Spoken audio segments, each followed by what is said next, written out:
رمضان آتا ہے تو دلوں میں سکون اتر آتا ہے۔ وہ بابرکت ہے، مہینہ ہے جس میں رحمتیں برستی ہیں۔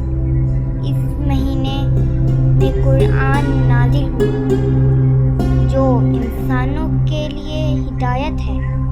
رمضان ہمیں صبر اور شکر سکھاتا ہے۔ مسجدیں آباد ہو جاتی ہیں اور عبادت بڑھ جاتی ہے۔ ہر مومن اللہ کے حضور ہاتھ اٹھا کر دعا کرتا ہے۔ افطار کے وقت دل شکر سے بھر جاتا ہے۔ یہ مہینہ ایک دوسرے کے قریب بھی لاتا ہے۔